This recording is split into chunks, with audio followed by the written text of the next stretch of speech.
Ready. Okay.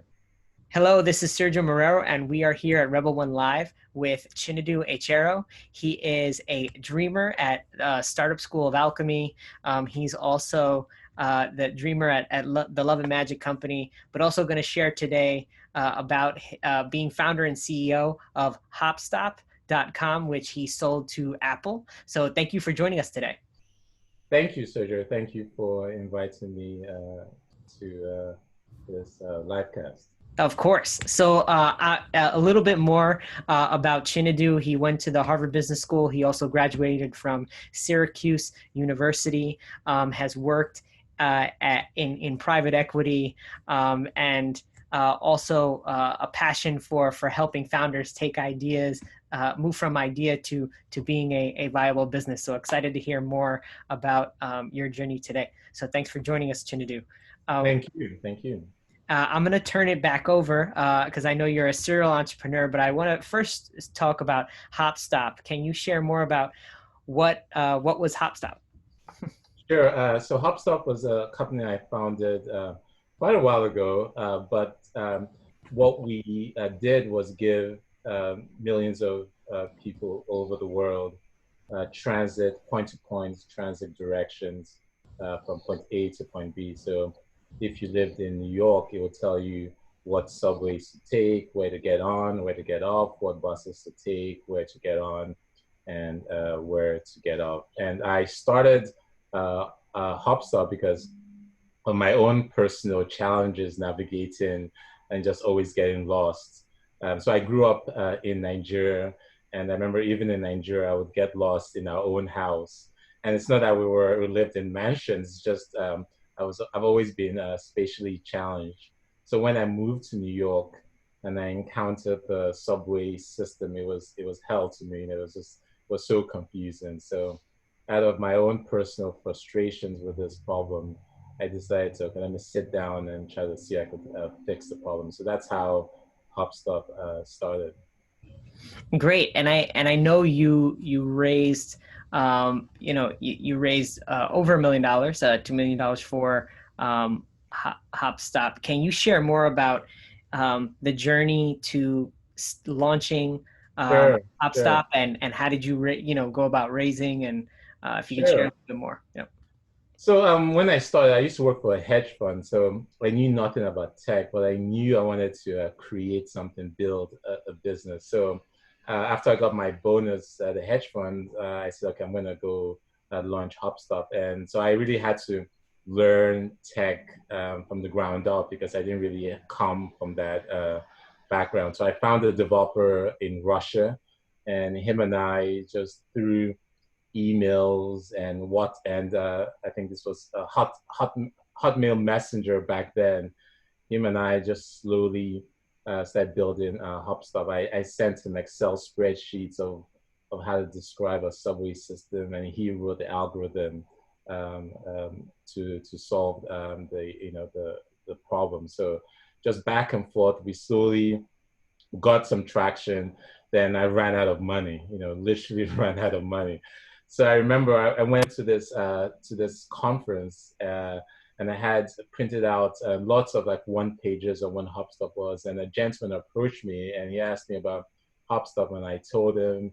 And then a few days later, he calls me and says, "Can I come to Newark to present to IDT Ventures, which was the corporate or the investing arm of IDT, the phone company?" And I was this close in not going, but I'm so happy I went. So I gave the presentation and I said, okay, we like what you're doing. There might be interesting strategic partnerships we could do together. We want to invest in HopStop. I'm like, yes, finally, wonderful. And they're like, okay, listen, we'll have our lawyers start drafting the documents, and we'll get back to you. Then I'm like, you don't understand. Like, I can't. HopStop won't be around in 2 months because literally, I was at that point. So they said, okay, how about this? Here's a $50,000 bridge loan, and that's what really kept HopStop going. So we finally raised. It got the 50,000, and then we raised. I think in that financing, I think maybe somewhere around 2 or 2.5 million from IET. So yes, it was was one of those stories where just there's so many times where HopStop nearly didn't make it. But That's great. I mean, I'm glad you're sharing unveiling the truth of what happens in the background. I think all founders think it's smooth sailing, and that being a founder is super sexy, and it's tough. So that must have been challenging, making it through. How did you go from, once they made the bridge loan, then you got the first investment. Talk about, when you were building, did you always build to sell it, to Apple? Was that the plan from the beginning, or no, how did not that? at all. The problem was, okay, solve a real problem, one, and I thought a problem that lots of people have. So this was pre Google Transit, and the only other model that was really the only other service that was really popular at that time was MapQuest. I'm not even sure Yep, if you remember I remember. MapQuest. So that was like my mental model of, okay, this is like you type in your address A and you type in your address B, and some magic happens. So that's kind of what I modeled it around, and the goal then was just to really build a company that solved a problem. Um, so the Apple acquisition was something that obviously we knew that in the space that there would be interesting synergies with existing um, city guides and mapping companies, but you can never really time how these things happen. So one of a mentor of mine from probably a decade ago said, "Small companies uh, are never sold; they're acquired." Something like that. So you never know when a larger company would have some strategic interest in your company. So I'm glad it worked out. That's great. And can you share more of like how it happened? How did they, like, how did it Yeah, happen? so You were just I working and can building, and share. they sent Chinedu an email and said, "Can I buy your company?" Yeah, I can talk details about the transaction, but um, um, yes, I can't really talk about how it happened. But it was they approached us, and that's really all I can say. Okay, okay, yeah, that's fair. That's fair. The secrecy of April in the background. But after after that, can you share more about I know you're working on other endeavors right now. Can you share more about Love and Magic, the Love and Magic company, and then also the School of Alchemy? Sure, sure. Okay, so when the acquisition happened, I said, okay, what am I going to do with my life? What, like, not because I had this incredible amount of wealth or anything like that. It was really more of a question I think all of us should ask ourselves: what's the purpose of life? What's meaningful in life? And for me, the idea of abundance, or the removal of poverty and suffering in this world, was something that I thought was a worthy use of my time, of my life. And that's really what the core of the Love and Magic company is there a way to use our knowledge of human organization, of using technology, of using information to create businesses, create services that allow people to bring abundance into their own life in a very real way, in a very practical way, to go from ideas to reality. Was really kind of the goal of Love and Magic. So how does an entrepreneur start with an idea but end with a company that's actually creating value for herself, but also value for the community and environment she's a part of. It just seems like obviously there's capitalism in all its different forms, but this constructive use of human imagination and technology to improve our collective human experience was something I think was worth doing, and that's what I dedicated myself to, and Love and Magic Company. But the interesting thing is, like, when we started that journey, what I realized that it's not easy.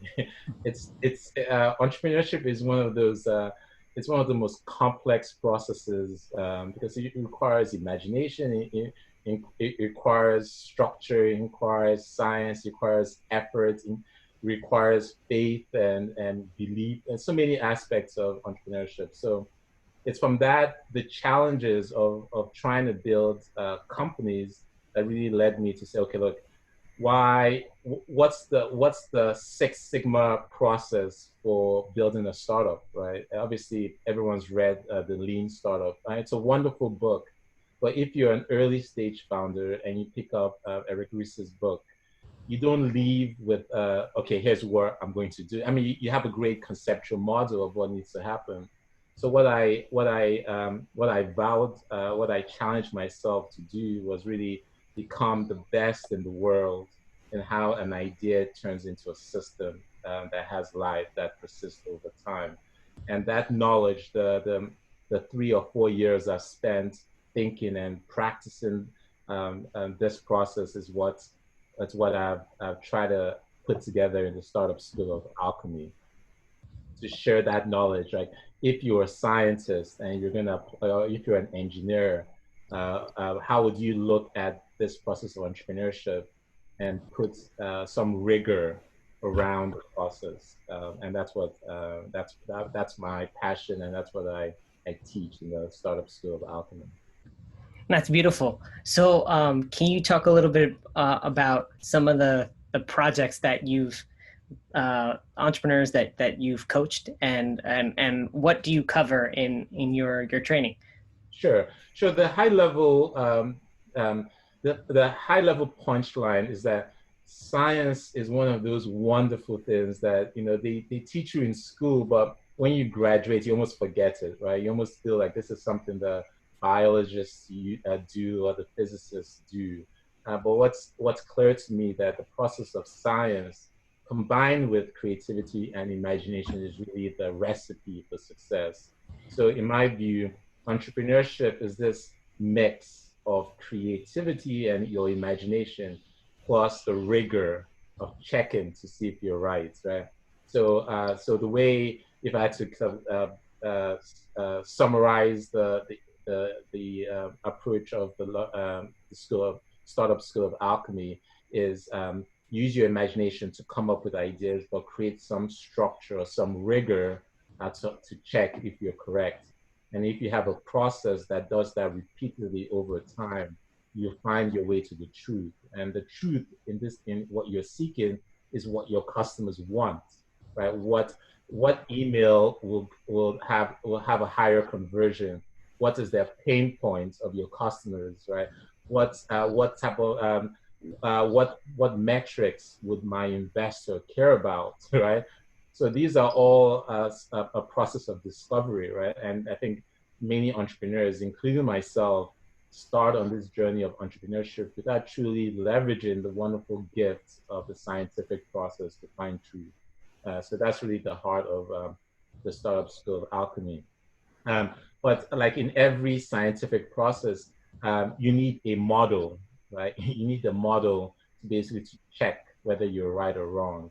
But that model, especially for entrepreneurship, is very complex, and that's what I've tried to create some structure around in the modules of the class to give people a sense to see what happened when they check, to see that if their startup is going to be successful or not. I love the way you put that, because I tell many early entrepreneurs that are starting out, I said, you're not bringing your, it's a combination of, in some cases you're bringing your ideas to life, but at the most you're discovering what works, right? Like you're Yeah. saying. And Yes. I think that humility is in the beginning, it just seems sexy and you're just building what's in your head.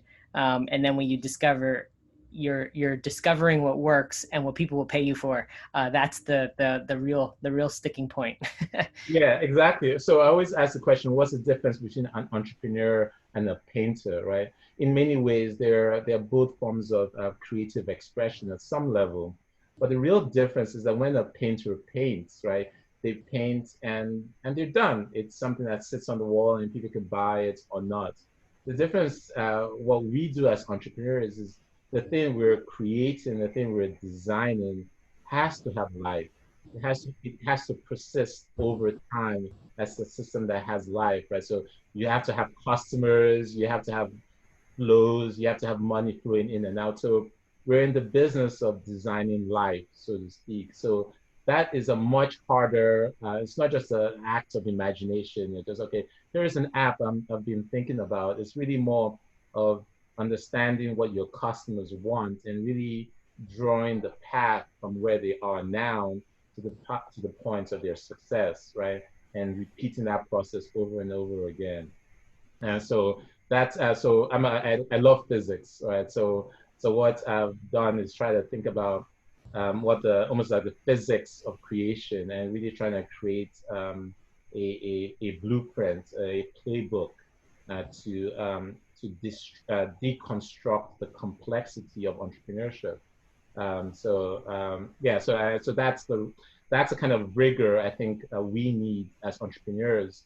The failure rates are so high, almost 75, 80% failure rates, right? So there's something about the nature of entrepreneurship that seems to distract us from the truth.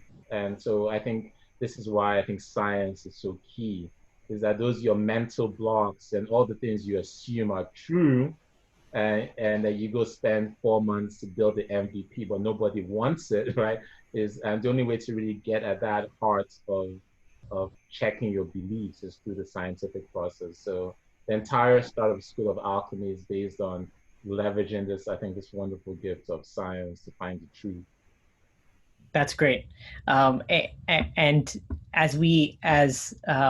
I think I've been following your work as well, and I think as we move into doing this startup alchemy virtually, more so than in person. Can you share a little bit more on your vision for how that has changed the startup process, for better or for worse? No. Yeah, so for better, I think what it should hopefully do is almost level the playing field, or make the playing field a little bit more level, because the competitive advantage that location has had in the past is hopefully now reduced.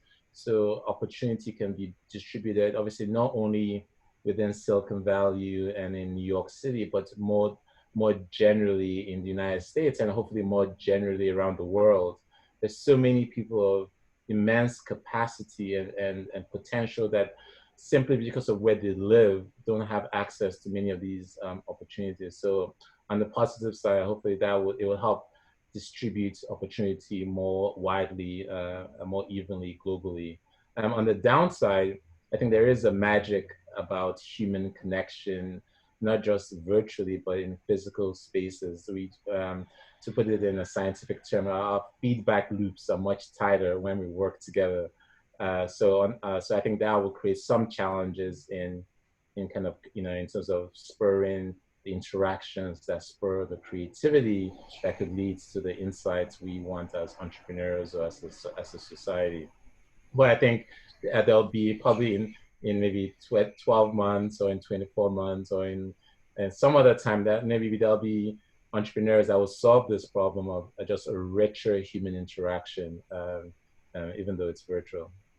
Yeah, absolutely. I had a conversation with an investor that focused on the future of work just the other day, and we talked about how we're expecting Zoom and email to take the place of all this serendipitous communication that takes place in a physical space, and it hasn't yet.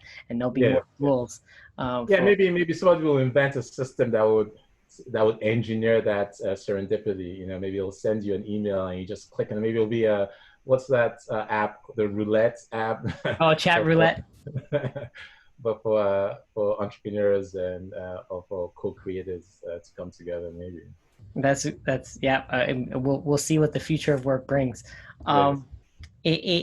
On the topic of Black Lives Matter with the death of George Floyd and highlighting the how we need to better support Black entrepreneurs and communities of color.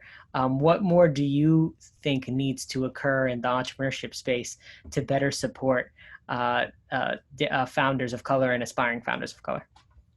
Well, when you say what more, it just seems like I don't think we've started. Okay. Yeah. Yeah, I don't think we've started, and it's not because there's someone out there who's like pulling strings to make this not happen. I think it's just the natural way of. So I think the proper, I think, more sophisticated way to look at these things, which is just understand that they're complex systems, right? They're complex systems and complex ecosystems that lead to the current state of affairs.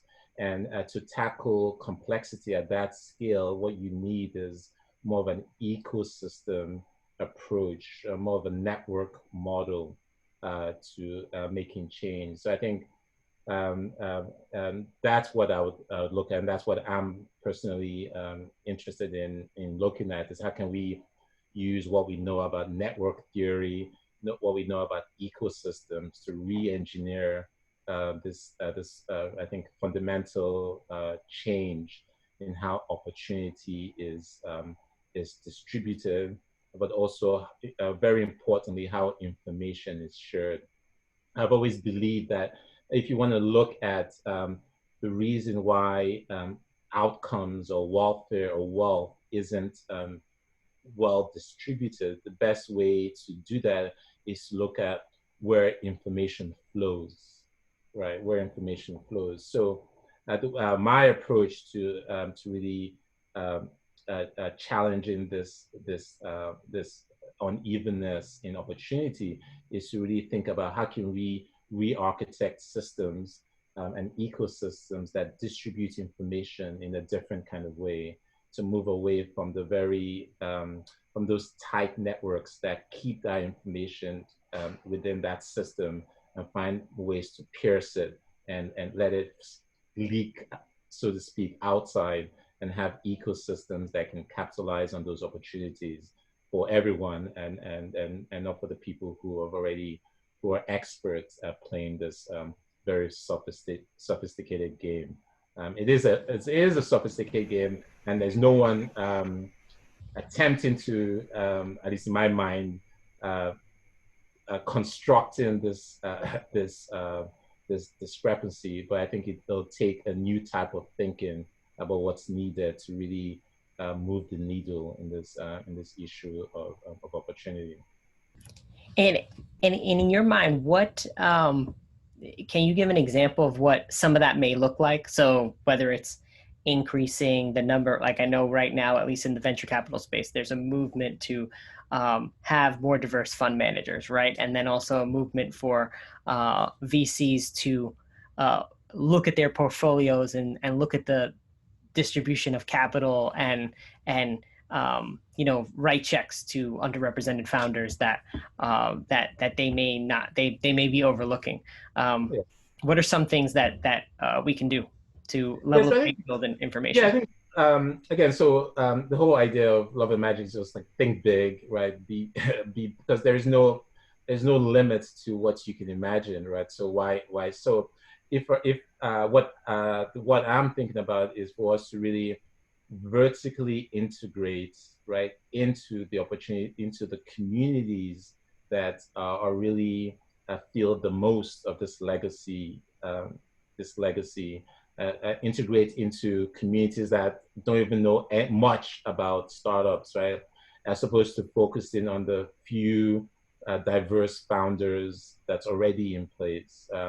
And I think that way of thinking allows us to tap into the latent capacity in many of these communities that haven't been focused on.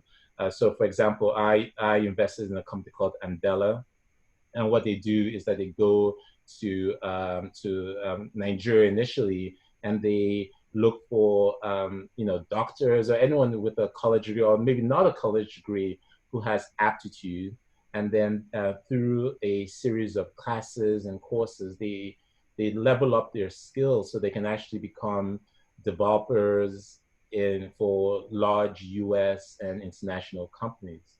So if Andela can successfully do it in Nigeria, why can't we do it for Detroit? Why can't we do it for Mississippi? Why can't we do it? So I think that's where you start, right? And then the ecosystem we're going to that needs to be designed has to then take that person and then literally lay out all the other aspects, all the things that they need to have an uncle for, all the things they need to have a connect for, really bring all those things to them in a way that makes sense, right? I think that's the way to really move the needle on this topic, you know. So basically, if you believe that human capacity is evenly distributed, if you truly believe that, then what we see now in the United States is really value creation or topography of value that's really driven by the nature of those networks,